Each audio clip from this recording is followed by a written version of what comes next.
Bien, para fines prácticos y un poco metiéndonos en el espíritu del enfoque centrado en soluciones, desde la terapia de soluciones, depresión sería lo que la persona dice que es. ¿Sí?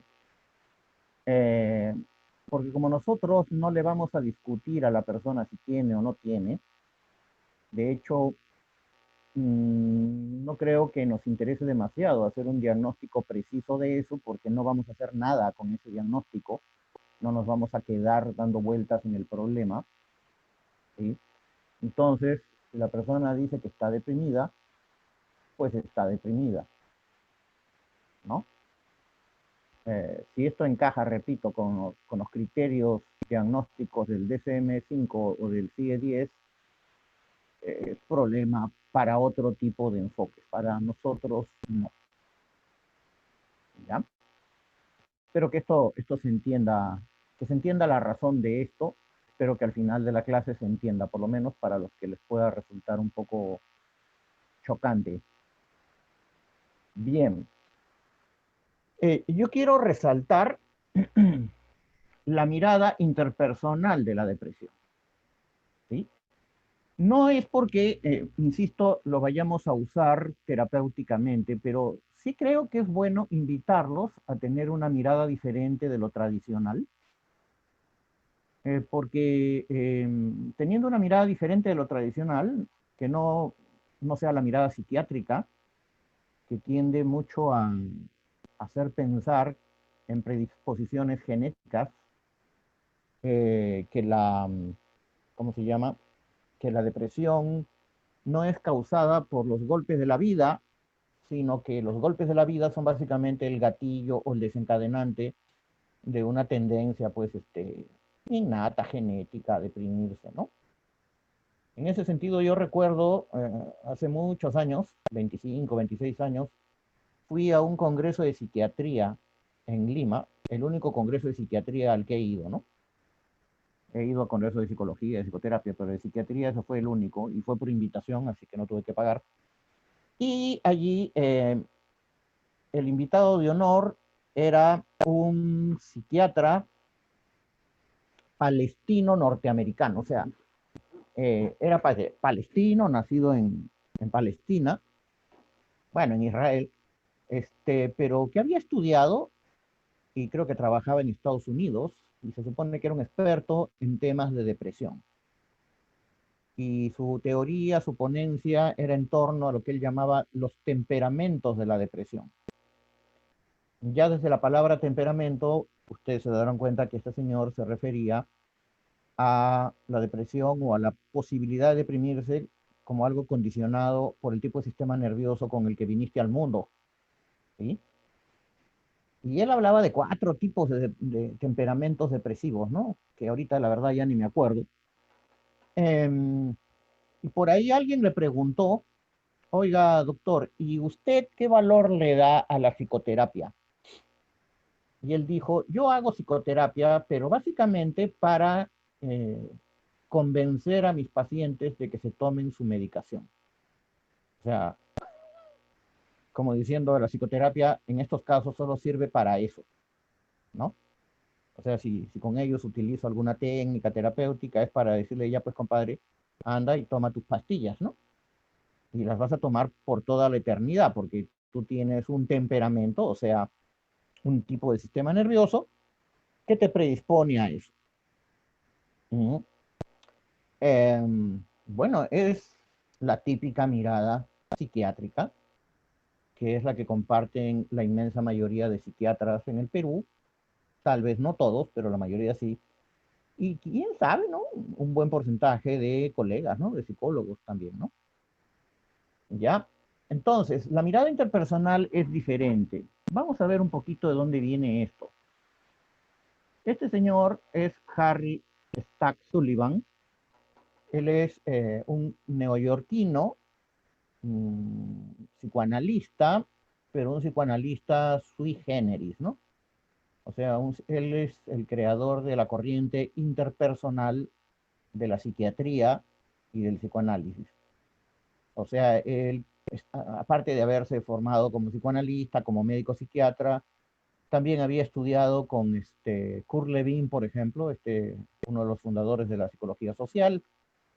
Y bueno, entonces estaba bastante influenciado sobre la importancia del contexto y sobre todo de las relaciones interpersonales, ¿sí? Entonces él tiene esa teoría interpersonal. Este señor influyó en otros psiquiatras ya un poquito más actuales, son de los años 80, que son Gerald Clerman y Mirna Weissman, ¿no? Ellos dos crearon la llamada psicoterapia interpersonal, que recoge algunas ideas bastante importantes de Sullivan y la incorporan para crear un tipo especial de psicoterapia diseñada principalmente para la depresión, ¿sí? Digamos que ahora ya se ha expandido a otro tipo de problemas, pero surgió principalmente para tratar depresión. En los 80, como ustedes saben, se inventa o sale al mercado, ¿cómo se llama este antidepresivo? Bueno, se me ha ido el nombre. Ah, Prozac, el Prozac, ¿sí? Este, incluso por ahí había una especie de debate, ¿no? Entre los propios psiquiatras, qué cosa tiene más peso, qué cosa es más adecuado, las famosas balas mágicas, porque así se les llamaban a las pastillas, las balas mágicas, por el efecto supuestamente mágico que producían, o la psicoterapia, ¿no? La palabra o las balas mágicas. Bueno, los psiquiatras se inclinaban por sus famosas balas mágicas. Por eso es que desde los años 80, en realidad desde los 50, ¿no? Porque creo que fue el Estelacine, uno de los primeros antipsicóticos en los años 50, que empezaron a darle a los psiquiatras herramientas, ¿no? De médico propiamente dicho, para poder sentirse médicos, pues, ¿no? Porque ellos se sentían unos médicos bien especiales, médicos que no utilizan medicación. ¿Qué tipo de médico es este, no?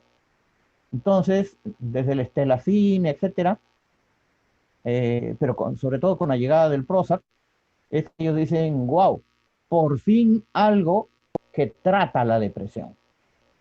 Hay una novela que también tiene su versión fílmica, ¿sí? Que se llama Nación Prozac, ¿no? Que es de una periodista de la revista ¿cómo se llama esto? Rolling Stone, que sufría de depresión desde muy pequeña y que de pronto le empiezan a tratar con Prozac y bueno, dejó la depresión, pero antes de dejarla tuvo un intento de suicidio, porque dijo, porque lo que su psiquiatra le dijo es, el problema con la depresión no es si la puedas superar o no, sino que cuando la superes, la extrañes. Y eso fue lo que le pasó. Empezó a salir de la depresión, es como que hubiera estado viviendo pues con coronavirus toda su vida, o sea, sin gusto, sin olfato, y de pronto empieza a encontrarle gusto y olfato a la vida, empieza a ver la vida a colores, empieza a darse cuenta que escuchar los pajaritos que cantan en el campo es bonito, ¿no? Empieza a sentir placer en mayor dimensión y dice, esa es la conclusión que llegó ella, esta no soy yo, o como diría Sabina, ¿no? En su canción Oiga Doctor, ¿no? Devuélvame mi depresión, ¿no? Mis amigos dicen que no puede consentir sonrisa idiota, ¿no? O sea, ahora ando sonriendo por todas partes y sin motivo. Devuélvame mi depresión. Em, bueno, esa es la época, los 70s, los 80s, donde lanzan al mercado los antidepresivos y empiezan pues a recetarlos como si fueran grajea, ¿no? Como si fueran caramelos gratis, ¿sí? Y curiosamente, a partir de allí es que la depresión empieza a difundirse con mayor eh, magnitud o en mayor magnitud en el mundo y especialmente en los Estados Unidos.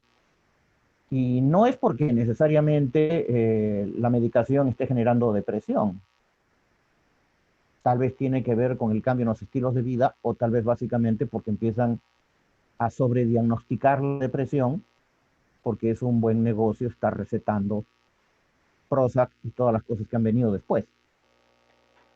Eh, Hay otro autor, Robert Whittaker, que tiene un libro que se llama Anatomía de una epidemia, que no es la epidemia del COVID, sino la epidemia de salud mental, donde él empieza a dar pues unas estadísticas escalofriantes, ¿no?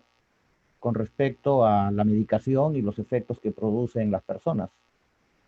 Bueno, volviendo al tema, Clerman ve todo esto, asiste al boom de la medicación, de las balas mágicas, de los antidepresivos, de los antipsicóticos, y se empieza a preocupar. Curiosamente, en lugar de decir, oye, qué bien, ¿no? Mira, la química está, caramba, progresando y dentro de poco todo el mundo va a tener su pastilla para cualquier cosa que moleste, empieza a preocuparse, porque dice, para empezar, la psiquiatría tiene un espíritu. El espíritu es tratar a las personas, no solamente medicarlas. Tiene un espíritu humanista, si bien es cierto, ha salido de la medicina, pero no por las puras, también pues somos herederos de Freud, ¿no? Y probablemente los psiquiatras, él lo empezó a ver, están perdiendo cada vez más el interés por la persona en sí, y se interesan más por sus neurotransmisores, ¿no? Hay documentales sobre eso, ¿no? Hay un documental que se llama Psiquiatría, Industria de la Muerte, que es así bastante amarillista, pero salen personajes eh, reales, ¿no? El propio Whittaker que mencioné sale entrevistado, varios psiquiatras famosos salen entrevistados, testimonios de pacientes, incluso uno de los reporteros que hacen este documental dice, vamos a tomar el tiempo, cuánto demora que uno vaya a un psiquiatra y salga con una receta de antidepresivo. Entonces el tipo va, saca su cita con el psiquiatra lo recibe, le dice, últimamente me está costando concentrarme en las cosas, ya no le encuentro mucho interés en nada y me está costando dormir también. Ah, usted está deprimido, señor. Su receta de Prozac o de lo que fuere, sale 15 minutos. En 15 minutos tengo mi receta de Prozac. ¿Sí? No, no es pues un estudio así en profundidad, ni siquiera a ver, respóndeme la escalita de Beck, ¿no? Aunque sea, ¿no? No, a ojo clínico no, toma. Esas cosas le preocupan a ellos dos. Entonces dicen, ¿será cierto que las personas se deprimen por una alteración caprichosa de su metabolismo cerebral? Así que se echan a estudiar historias clínicas, miles de historias clínicas de gente deprimida con diagnóstico de depresión. Y encuentran que todos tienen um, un aspecto en común, problemas interpersonales. ¿Sí? O sea, eso es algo que encontraron empíricamente, revisando el historial clínico de pacientes diagnosticados con depresión. Problemas interpersonales. Entonces, ellos dicen, ajá, esta es la parte que los psiquiatras no estamos viendo. Estamos viendo un cerebro alterado que se compensa con química, pero no estamos viendo que ese cerebro alterado probablemente viene de una alteración en la relación con los demás. ¿Sí? Y se abocan a tratar de establecer si es que esos problemas interpersonales pueden ser clasificados, porque a simple vista uno podría pensar, uff, problemas interpersonales debe haber 1.000.000. Y bueno, ellos llegan a la conclusión de que son cuatro tipos de problemas interpersonales. Voy a mencionarles cuáles son, ¿ya? Porque yo sin hacer psicoterapia interpersonal, aunque por ahí tengo 2 o 3 libros sobre eso, de hecho tengo el manual principal, también lo tengo, ¿no?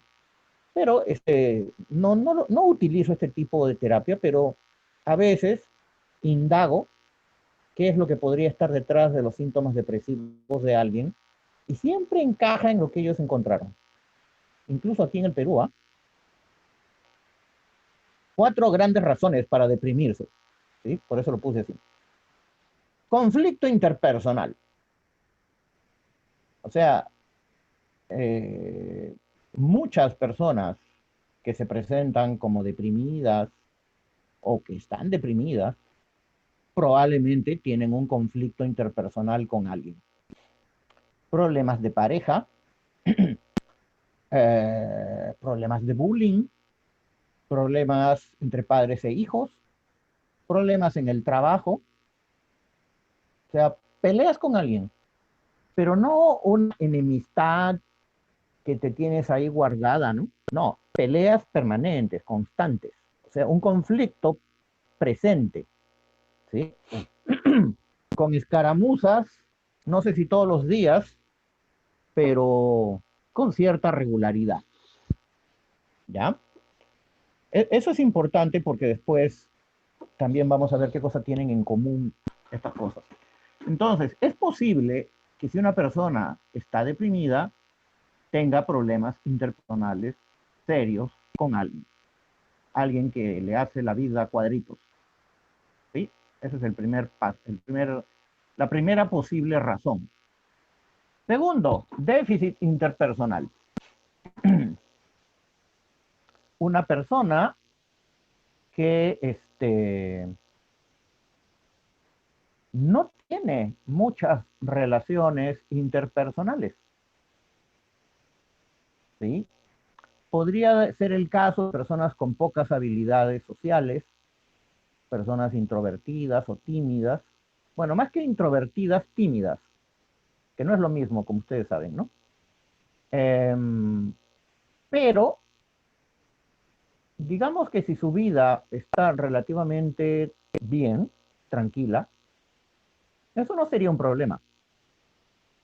El problema sería que si su vida cambia y necesitan el contacto de los demás, necesitan apoyo, necesitan ayuda, necesitan un apapache, pero no saben cómo conseguirlo. Ujú.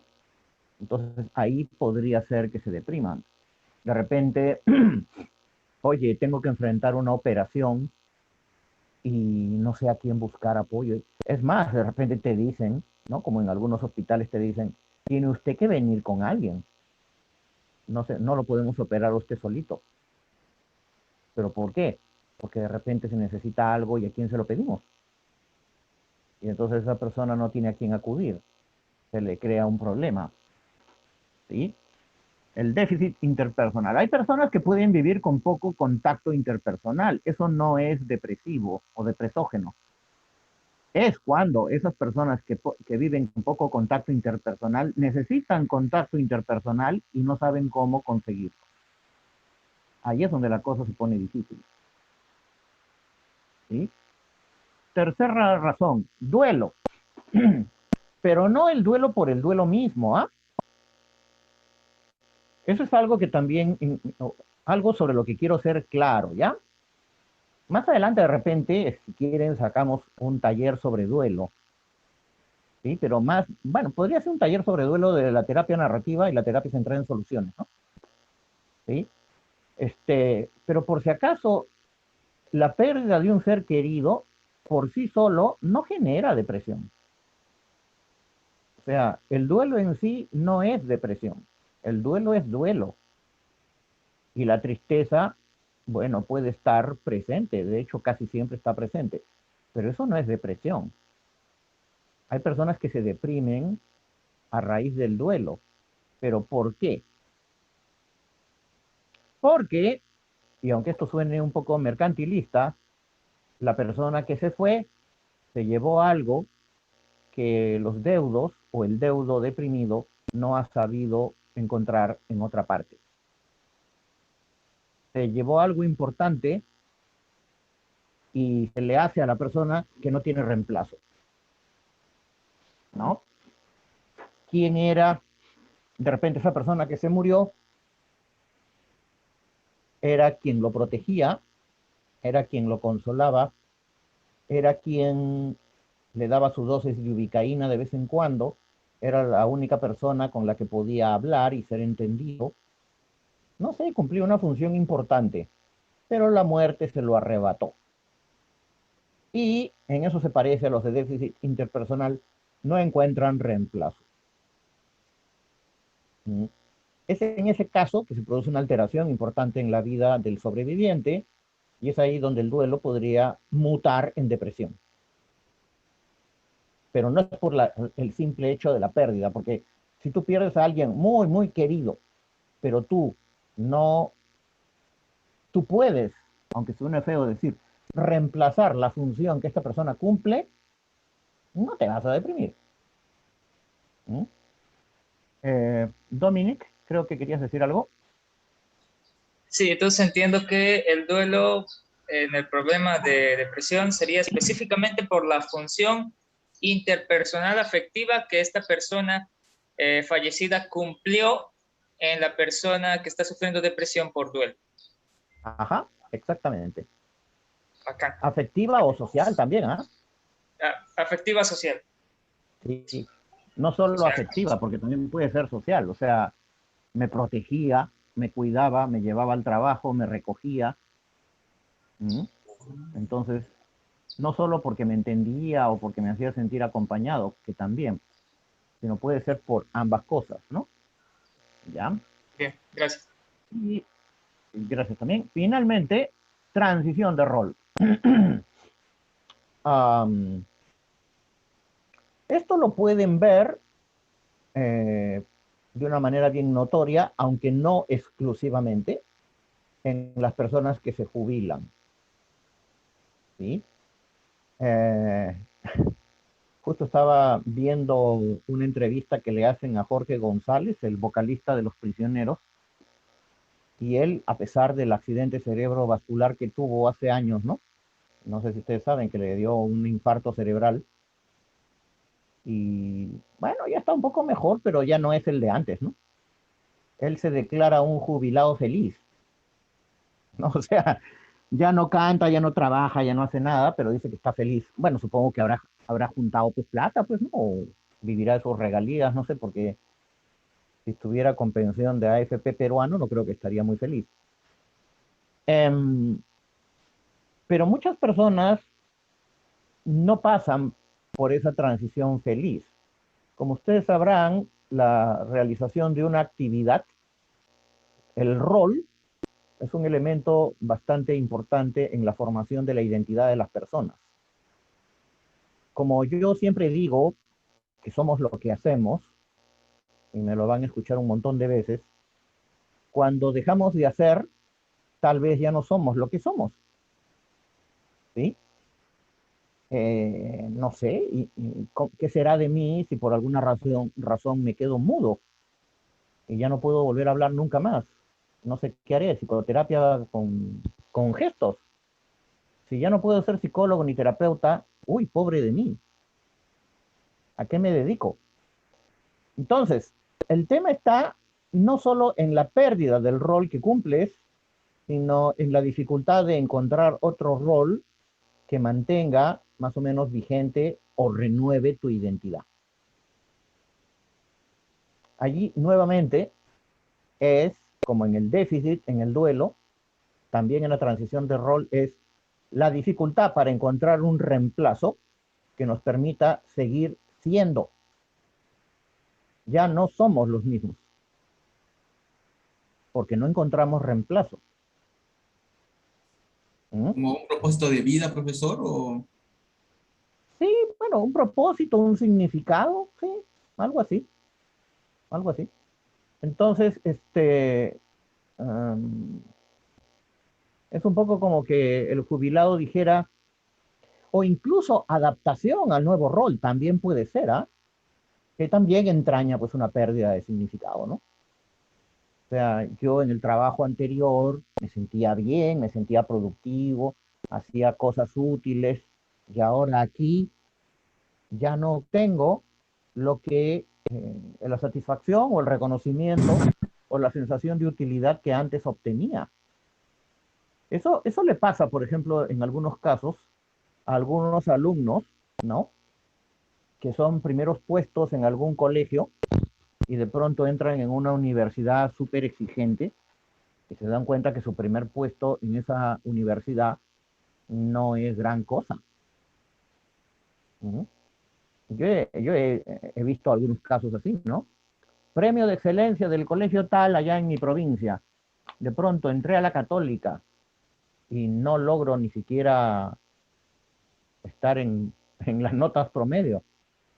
Entonces ese cambio de rol afecta a la identidad. No es que no le encuentre sentido, probablemente sí le encuentra sentido, pero a lo que está haciendo, quiere ser el profesional que quiere ser, pero no se adapta al nuevo rol. ¿Mm? ¿Sí? Daisy, ¿querías decir algo? Entonces, bueno, me hizo pensar un poco desde la perspectiva social cómo la transición también que estamos teniendo hacia cada vez cambiar de trabajos o tener que ubicar nuevos, hacer transiciones de carrera debido a la demanda laboral es algo que algunos autores también están indicando que va a tener un gran sentido, un gran impacto en la salud mental de las personas, porque va a ser más difícil, justo lo que usted dice, que se adapten a tener que desarrollar nuevas habilidades, sobre todo ya siendo adultos. Y debido a la nueva demanda laboral que hay, eso se va a acelerar en los próximos 20, 30 años. Entonces, me hizo recordar algo que había leído en otros textos sobre cómo eso va a impactar la salud mental de las personas también. Mm, ya. Sí, pues, este, ahora, curiosamente, ¿no? Yo me he adaptado muy bien aquí al Zoom, ¿ah? He hecho una transición de rol que no es depresiva o depresógena. De hecho, creo que clases así presenciales no las veo muy probables en el mediano o corto plazo. Em, claro, se extraña el café, ¿no? El café real, ¿no? Las galletitas y todo eso, pero si no, no sé, varios de ustedes tal vez tendrían que buscar en otra parte, porque no creo que se quieran venir de donde están aquí a Trujillo, ¿no? Estoy bastante adaptado en eso. Pero es verdad, pues, o sea, hay personas que van a tener que hacer un reciclaje muy grande y eso les va a costar tal vez mucho, ¿no? ¿Mm? Y ojalá pues que hayan profesionales que estén haciendo algo al respecto, no solamente seleccionando quién es capaz y quién no, porque si no va a haber una gran cantidad de gente que va a estar bailando el baile de los que sobran, ¿no? Bueno, entonces, sí se entiende, ¿verdad? Eso es lo que ellos encontraron estudiando casos de gente deprimida. Se dieron cuenta que todos los deprimidos tenían uno o dos de estos problemas, ¿sí? O sea, los deprimidos, como tú decías, Pedro, hace un rato, que todo va perfectamente bien en mi vida y no sé por qué me deprimí, creo que ellos no lo encontraron así. ¿Mm? Bien. ¿Qué tienen en común estos cuatro situaciones? Las vuelvo a poner. ¿Qué tienen en común? A ver, perdón. ¿Qué tendrá en común el duelo, el conflicto interpersonal, el déficit interpersonal, el duelo, la transición de rol? Son cosas diferentes, lo sé, pero ¿qué pueden tener en común? ¿Se les ocurre Mm, algo? La persona. Están relacionados, ¿Perdón? que está relacionado con alguien más. O sea que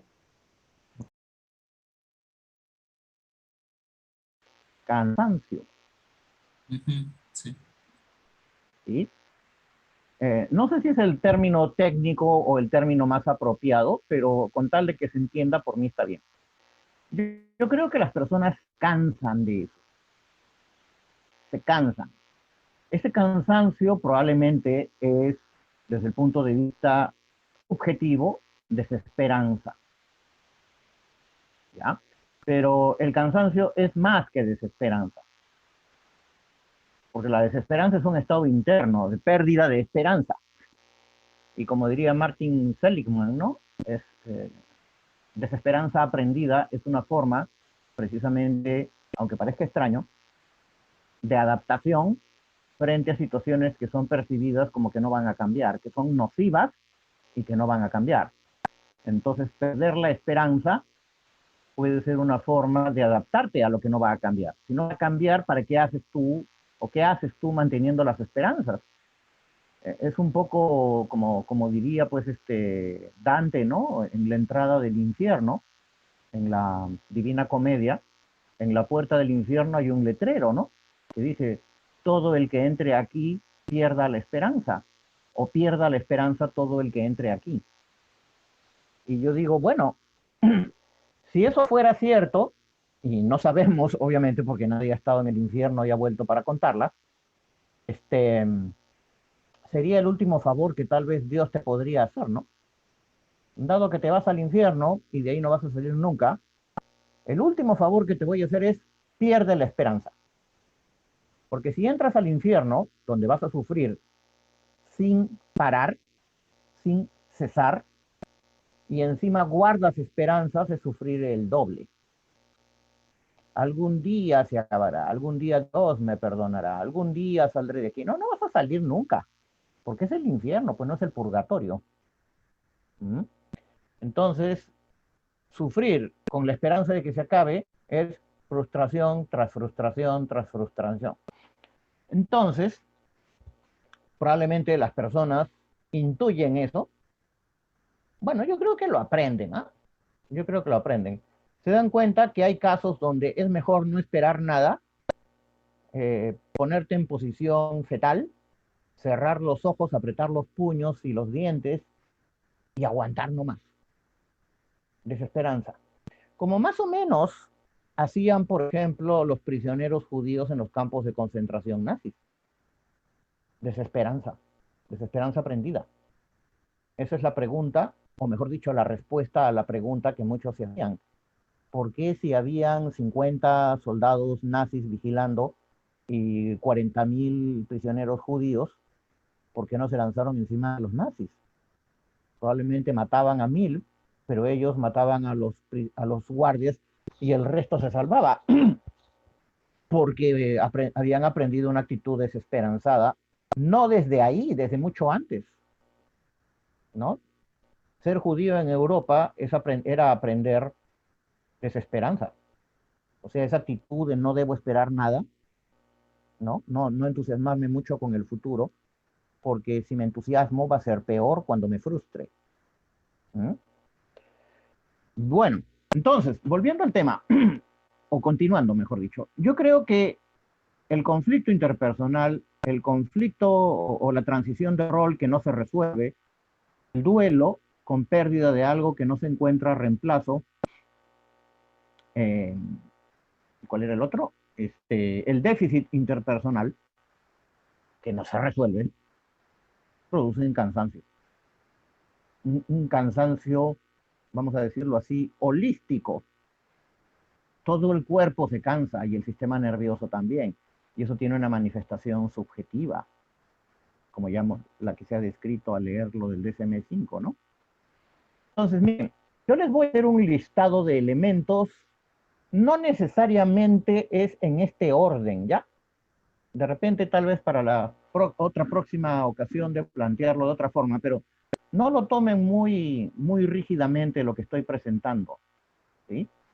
Una situación que estoy viviendo, a la cual la interpreto, la veo como negativa, ¿no? Estoy viviendo una situación que yo considero negativa. Ya saben ustedes que si es negativa o no es negativa, eso va a depender de la percepción que uno tenga, ¿no? Sumado a una interacción y a una conducta perpetuadora frente a eso. Yo en relación a esa situación, yo en relación a otras personas, en relación a esa situación, o sea, estoy dando vueltas sobre lo mismo, estoy haciendo más de lo mismo, no logro encontrar una salida, una solución. Más un lenguaje generalizador, ¿sí? El lenguaje tiene un rol importantísimo en la creación de un estado depresivo, ¿no? Todos, nunca, siempre, jamás, o sea, son expresiones que tienden a crear la apariencia de una realidad sin posibilidades, la apariencia de una realidad perversa, nociva, sin fisuras, o sea, sin salida. Y esa situación es la que cansa y esa situación es la que produce una actitud desesperanzadora y con ello la pérdida de muchos significados, ¿no? Entonces, esto lleva a una identidad negativa y una visión desesperanzada. Y todo eso, tarde o temprano, cansancio, una alteración de la fisiología. Porque como ustedes sabrán, tú no te deprimes solo con la mente, te deprimes con todo el cuerpo, ¿verdad? ¿Sí? Y esto se mantiene. O sea, estamos dando vueltas sobre lo mismo, ¿sí? Sea porque estoy enfrentando una situación hostil con alguien, sea porque necesito apoyo, relacionarme con alguien y no sé cómo hacerlo, sea porque perdí a alguien importante y no sé reemplazar la función que esta persona se llevó, sea porque cambié de rol y no me puedo adaptar a ese nuevo rol, sea porque no puedo crear un nuevo rol o porque el rol que me asignaron no sé cómo resolverlo, ¿no? La situación o la pandemia, como decía Daisy, o la que ustedes quieran, ¿no? La situación que estoy enfrentando está asociada a esos elementos y probablemente a otros más, ¿no? Que se me pueden haber pasado, ¿sí? Hasta aquí se entiende. Vamos a Sí, ver cómo quedó profe, puesto. sí se entiende, sí.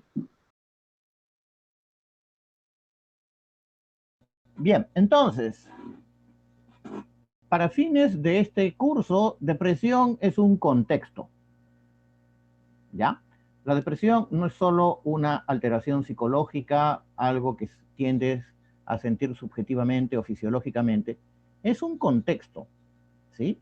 Es una respuesta ante una condición de vida, lo que decía hace un ratito, tiene consecuencias fisiológicas, sí, obviamente.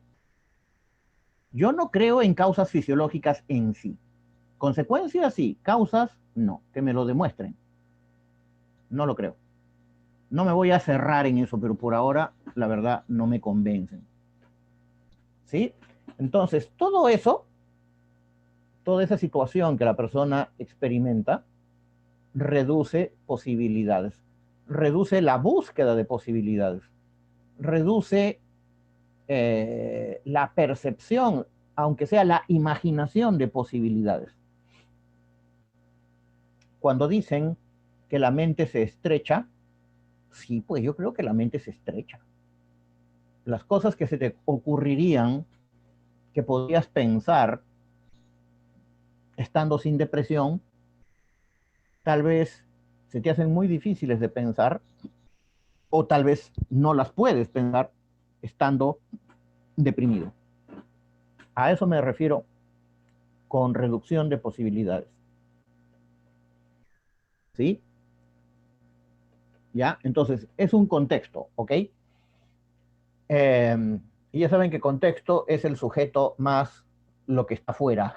Sobre todo un contexto relacional, interaccional y lingüístico. Un contexto de significados, de acciones y significados, ¿sí? Entonces, estar sin depresión también es un contexto. Estar con depresión es otro contexto diferente, también es un contexto. Para los que hacemos terapia, esto es importante, porque nosotros podemos ayudar a las personas a cambiar su contexto. Si la depresión es un fenómeno principalmente fisiológico, arbitrario, caprichoso, genético, hereditario, los psicólogos, los terapeutas salimos sobrando. Haríamos como este psiquiatra árabe norteamericano, ¿no? Hacemos terapia básicamente para convencerlos de que tomen sus medicaciones. ¿Mm? Y no, pues hay bastante evidencia, ya bastante toneladas de evidencia de que la terapia funciona. No solo la terapia centrada en soluciones, la terapia de muchos tipos, la cognitivo-conductual, por ejemplo, ¿no? ¿Mm? Bien, Medicar. ¿Medicar o no medicar? ¿En qué ocasiones se puede medicar? Ustedes.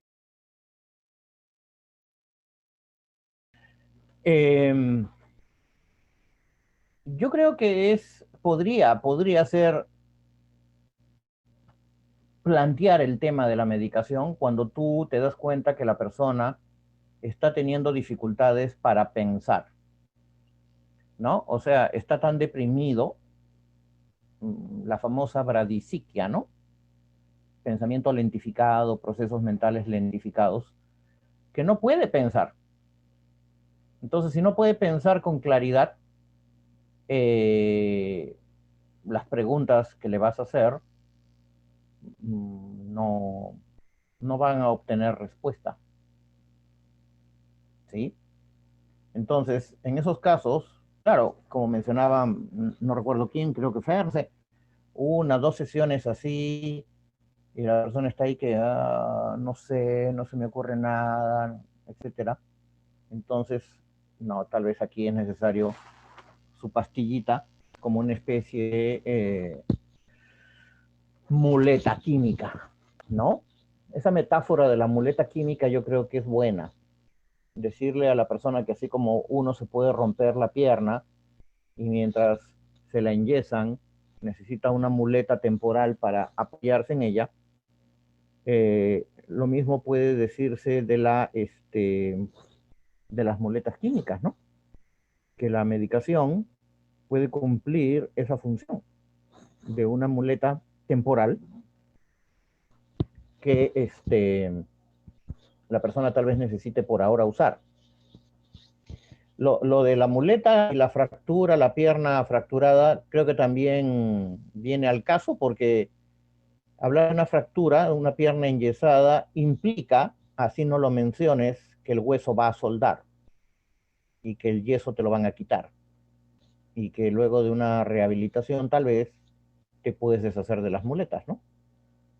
¿Sí? Entonces, si tú ves que la persona no puede responder, no te sigue el ritmo, por más que tú vayas por detrás, seas muy didáctico, repitas las preguntas 40 veces y no hay eco, la persona no puede seguirte, no porque tenga déficit cognitivo, sino porque eh, eh, el problema, la situación emocional que está viviendo lo pone en esa situación, entonces habría que ver la posibilidad de medicación. ¿Ya? Eso, de las pocas veces que yo he mandado a un psiquiatra por depresión, porque a veces sí los he mandado cuando han venido delirantes al consultorio, ¿no? O sea, me traen a alguien que está en un cuadro esquizofrénico y está delirante, está hablando incoherencias, no sé con qué esperanza, ¿no? De que yo lo pueda hacer entrar en razón, no sé. Y yo mucha experiencia haciendo entrar en razón a personas delirantes con esquizofrenia no tengo. Entonces, a ellos sí los he tenido que mandar, pues, al psiquiatra, ¿no? Entonces, fuera de esos casos, que tampoco son muchos, las veces que yo he mandado a alguien al psiquiatra ha sido porque estaba tan deprimido que no podía ni pensar. En algunos casos hasta se dormían ahí en el consultorio, ¿no? ¿No? Están lentificados, ¿no? No porque tengan un temperamento de ese tipo, sino porque están lentificados precisamente porque tal vez pues sus lagunas intersinápticas están con la serotonina baja y el impulso nervioso está yendo pues muy lento, no sé, pero clínicamente se ven que están lentos en sus procesos, en sus movimientos, en su pensamiento, en su habla. Bradisiquia, lo que decía. Hay alteraciones fisiológicas, por ejemplo. Hay depresiones que van asociadas con dolores de cabeza, dolores musculares, una sensación de aplastamiento físico, ¿no? O sea, sienten que el cuerpo les pesa y por eso tal vez no se pueden levantar, no les resulta fácil levantarse en las mañanas. De repente problemas digestivos, dolor de estómago, ¿no? Entonces, o la alteración principal es el insomnio. lo que les decía hace un rato, ¿no? ¿Sí? Insomnio, dolores. Entonces, si quieres, lo puedes intentar, pero allí las prácticas centradas en soluciones tienden a rebotar. Tienden a rebotar. Y probablemente no solo las prácticas centradas en soluciones, cualquier práctica terapéutica rebota. ¿Mm? Ponga un cognitivo conductual tratando de identificar pensamientos irracionales y hacer un debate sobre ellos, a ver si le sigue la corriente, ¿no? ¿Mm? O ponlos ahí a hacer asociación libre, se quedan dormidos en el diván. Entonces, en esos casos, yo creo que de cajón entraría la muleta química, ¿sí? Eh, con personas con ideación suicida, bueno, podría ser, pero los que he tenido con ideación suicida, yo he logrado que se comprometan conmigo, ¿no? Así en one yo los saco al fresco, como se dice, y les digo, bueno, aquí ahora tú me prometes que no te vas a intentar suicidar y que si te rondan las ideas me vas a llamar, porque si tú no me garantizas eso, yo no te puedo atender. Y yo tendría que decirle a tu familia que corriendo te lleven al hospital y te internen, porque eres un peligro, ¿no? Entonces, yo quiero un compromiso honesto de tu parte, porque las ganas de morir no son producto tuyo, son producto de la depresión. Cuando te libremos de la depresión, tú no vas a quererte morir. Entonces, que tú le hagas caso a la depresión y sus ganas de morir, o sea, la depresión es la que te quiere muerto o muerto. Y yo no quiero que tú hagas un pacto con eso, yo quiero hacer un pacto con tu parte que quiere vivir, aunque por ahora esté tal vez un poco amordazada por la depresión. Entonces, yo veo, ¿no? Si es que están en condiciones de comprometerse a eso, y aún así le pido a la familia que no lo pierdan de vista, ¿no? Porque podrían decirme, sí, sí, sí, claro, no me voy a morir, y después van y se cuelgan, ¿no? Sí, pero bueno, hasta ahora eso no ha pasado. ¿Mm? Bueno, Fer, ¿quieres comentar algo? Nada más preguntar qué es la bradisiquia. La bradisiquia es lo que mencionaba más arribita, que están lentificados. Brady significa lento, o sea, como que mente enlentecida, ¿sí? No me puedo concentrar, no puedo prestar atención, incluso hasta hablan más lento. Es como si se hubieran tomado, pues, un clonazepam de 10 miligramos y están, ah, ¿cómo? ¿Qué? Y no se han tomado nada. ¿Mm? Que es lo contrario a la taquistiquia, ¿no? La taquistiquia es todos los procesos acelerados propios de un maníaco, por ejemplo, ¿no? O una persona que está en fase maníaca, ¿sí? ¿Ya? De hecho, esto de la bradisiquia, lentificado, una tristeza profunda, ¿no? Ese sentimiento de aplastamiento, hasta síntomas físicos, pero que no tienen base orgánica directa, es lo que se llama depresión melancólica o depresión profunda, ¿no? ¿Mm? El estado de melancolía de la persona es un estado de depresión que en algunos casos llega hasta el estupor, ¿no? O sea, que está tan deprimido que ya parece que no está ahí, ¿no? Tú le haces así y ya no responde. Y probablemente, pues, las lagunas intersinápticas están secas. Entonces, allí, ¿cómo lo sacas con palabras? Tal vez con ejercicio físico puede, pero tendrías primero que llevártelo en peso a ver si quiere caminar, ¿no? Entonces, incluso hasta por una cuestión de compasión, de humanidad, no lo puedes tener ahí, pues, permanentemente. Es necesario alguna intervención. A ellos incluso todavía, al menos aquí en el Perú, no sé cómo es en otras partes, en algunos casos le ponen su electroshock, ¿no? Dicen un poquito de electricidad, los activa, los saca de ese estado. ¿Mm? todavía se practica, lo tienen ahí medio escondido porque creo que les da vergüenza, pero al menos aquí en el hospital regional, y no le llaman electroshock, le llaman electroplexia. Dicen, le hemos aplicado una plexia al paciente. ¿Qué significa eso? Su electrocutada. En algunos cursos donde han estado psiquiatras, yo les preguntaba, ¿no? Oye, ¿todavía hacen electroshock? Sí, profe, pero le llamamos electroplexia. Y sí, pues, ahí está la máquina, han comprado una máquina nueva todavía. Pero ahora lo hacen, pues, con anestesia, con relajante muscular, ¿no? Para que ya las reacciones no sean, pues, así como de crisis epiléptica, ¿no? Porque ahí a veces se hacían daño físicamente. La descarga eléctrica a veces les ha hecho saltar dientes y más de una fractura. Porque como los amarraban a la camilla, pero aún así brincaban, la brincada les hacía romperse los huesos a veces. Entonces, bien traumático. Por eso es que ahora los anestesian, relajante muscular, y lo único que tú notas es que los dedos de los pies y de las manos se les contraen, ¿no? Y así. Bueno.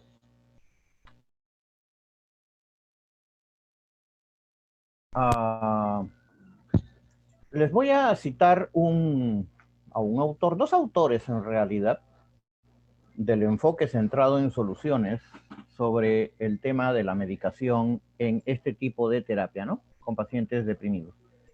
Guterman dice, los clientes gravemente deprimidos suelen ser más propensos a discernir las excepciones, o sea, a encontrar excepciones, solo después de haber tomado un antidepresivo 1 o 2 semanas, ¿no? Entonces ellos se dan cuenta que con personas que están gravemente deprimidas, o sea, muy deprimidas, el antidepresivo sirve como un facilitador para que las herramientas del enfoque funcionen. De no usarlas, se va a producir ese rebote que les digo, ¿no?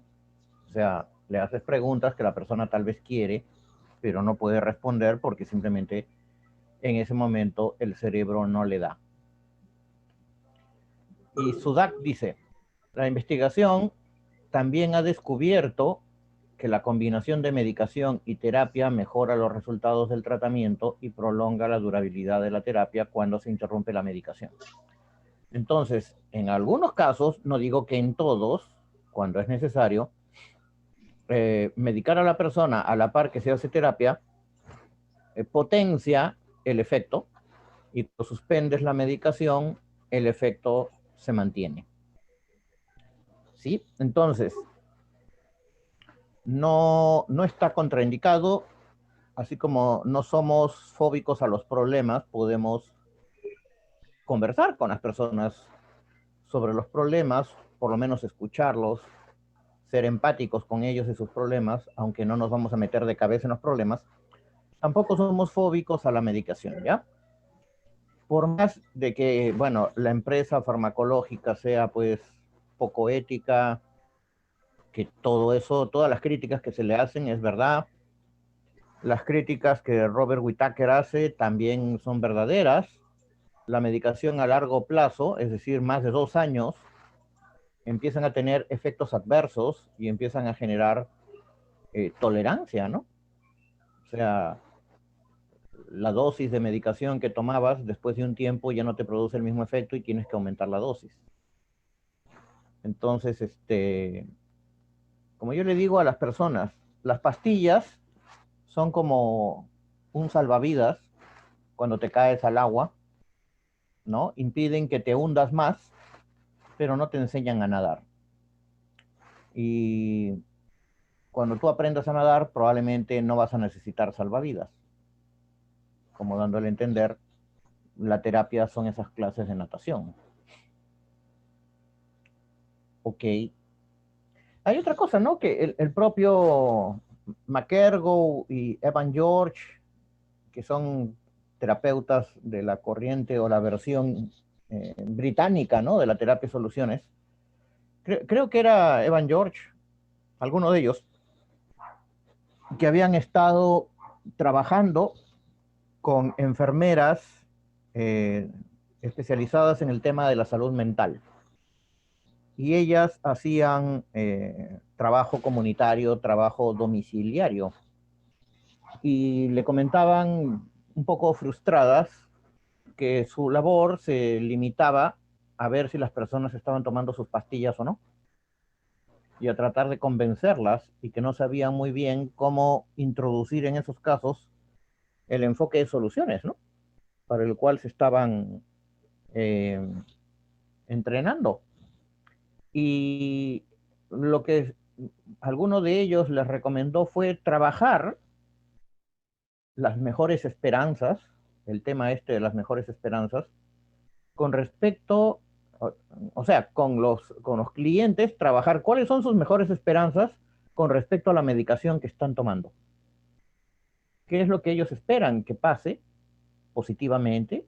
¿No? ¿Qué beneficios esperan que las pastillas, bueno, no solo las pastillas, pero también las pastillas, produzcan en ellos, ¿no? Y empezar a establecer un diálogo, una conversación sobre eso. Un futuro preferido que incluya los efectos de la medicación, los efectos posibles y deseados. Y que las personas se dediquen a ver en qué medida, a medida que van tomando la medicación, también van notando los efectos que ellos aspiran a lograr. Entonces, me pareció interesante, ¿no? Una forma muy elegante, sutil, de introducir o de fusionar la medicación desde el enfoque de soluciones. O sea, podríamos decir que es una medicación centrada en soluciones. No, no se me había ocurrido. Por eso es que no se trata de blanco o negro, si se acepta o se rechaza, sino, miren, ¿no? Qué creativo. Una medicación centrada en soluciones, una medicación como elemento o como parte de los elementos que van a llevar a que el futuro preferido y las mejores esperanzas de la persona se puedan hacer realidad. Un factor más. ¿Ok? Entonces, no nos peleemos con las pastillas, pero tampoco les rindamos culto, ¿no?